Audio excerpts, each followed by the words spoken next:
Every 7 days, I like to do it on Sunday. I do not do the top 9. I stop and I take some time to reflect and to think about what's going to happen in the future. So look back on the week and see what went great, the things that really made my heart sing, and then look forward to what I'm excited about for the next 7 days. What are some of the goals that I have? What are the things that I need to get done? If you have my journals, the ones from QVC, there is a cheat sheet there. I think they put them every 5 days. It shouldn't be every 5 days, it should be every 7 days. But you can just write it down too, recent successes and goals that you have for the future. I want to take this a step further for you today, because I feel like there's all these times when you have something planned that you want to do, and the second that you get ready to do it, the Instagram dings or the doorbell rings or the cat needs a snuggle or something happens, and then you keep on putting it off and putting it off. It could be big, it's something big. It could be going back to school. It could be a big goal that you might have. It could be something super, super small. It could be making a phone call to somebody that you love that you haven't talked to in a really long time. It could be something even as small as really giving yourself a little bit of grace, or finally getting out of bed because you've just been so bogged down with pain and depressed for who knows how long. But something always gets in the way. We can have it in our mind and it can be a great idea. This is the same thing with goals. But if you aren't writing them down, your body really isn't prepared. Your brain really isn't prepared. You need that visual and physical cue that this is going to happen. That's why I always say there is so much power in taking pen to paper or typing or however it is. It's not necessarily your busy life that is blocking you. It is your inability to really, really commit. So we're going to work through that for just a second right now. Think about your goals. Think about something that you want to get done. It could be creating a business, losing 20 pounds, doing devotions more often, buying a home, expanding your family, reducing your stress, connecting with a loved one, whatever it is. Let's take one for instance right now. And I would love for you just to journal a whole bunch of them, goals, ideas, dreams, and don't make them so small. Go as big as you want. I want to own a beach house in North Carolina. It's one of my dreams forever. I do not see how that could possibly ever happen, given my life, my kids, my job, my income. But it's a dream, and I'm going to journal out like crazy. But let's take a different one. Let's take one that I think that a lot of you have. Let's say you want to lose weight or get healthy. I never like losing weight as a goal. I like it more of getting healthy, and then the weight loss will come. But let's say lose weight or get healthy. So what I first want you to do, write down that goal, and then I want you to write down action steps. Brainstorm things that you could do. Not that you're necessarily going to do, but things that you could do to get there, right? So first one would always obviously be, if you were working with me, getting better sleep, drinking more water, clearing the cabinets of all your processed food, moving 20 minutes a day. You write all of those things down, right? There are 50 more that you could do. Think of as many as you can and write them down. Then take one of those and let's boil that one down even further. So let's take the drinking the water one. So you take the drinking water, you write underneath that one, here are the action steps that I can take to make that work.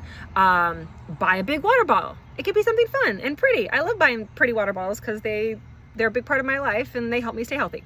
Fill it up at 7 a.m., 10 a.m., noon, 3, and 5. Stop drinking by 7 p.m. so you can get better sleep and you don't have to wake up in the middle of the night and go to the bathroom all the time. Add electrolytes is a great thing. Research electrolytes that are good. I like Element, no affiliation. They're just the ones that I love. Another action step would be cutting out the juice and the soda and the things like that to make room for more water. You see, so you took your goal, healthy, losing weight. You took one of the action steps to get there, drinking more water, and then you took action steps on that one that are easy and attainable, that are smaller. Because when you look at the big goal, sometimes it's too big and you are overwhelmed and you just go back to sleep. But when you boil it down and then boil it down and then boil it down, it's so much easier. Now, the most important part of this is a timeline. So you are going to buy that water bottle by next Tuesday. Right? So you boil it down. Oh, one of those is from drinking more water to getting healthy, drinking water, buy a water bottle. When am I buying that water bottle? By next Tuesday. It doesn't seem so big. Even though your goal is far out there, the little action steps that you take and the timeline's so important. It makes it not so big. This is a journal prompt that is full of prompts that can take a while. I would love for you every 7 days, when you go back and go through what was great during the week and what goals do I have for the next week, to take one of your goals, dreams, ideas, intentions, and do this with it. And really put a timeline on these things. God can and He will put in your heart a desire for you to change, but He'll also wait for cues from you to see that you're ready. And when you start trusting Him enough to taking the time during your devotionals to really think it out, to make a plan, to put a timeline on it, He can show up and move mountains a lot faster. And He can see that you're really ready. You're ready to have that healthier lifestyle. You're ready to get out of bed and get rid of the pain. You are ready to find that spouse. You are ready to get the new job, to buy the house, whatever it might be. So write it down. I have a good prayer for you, so pray with me. Lord, I want to make a change, and I know you want this for me too. Please create in me a burning desire to take the action steps needed.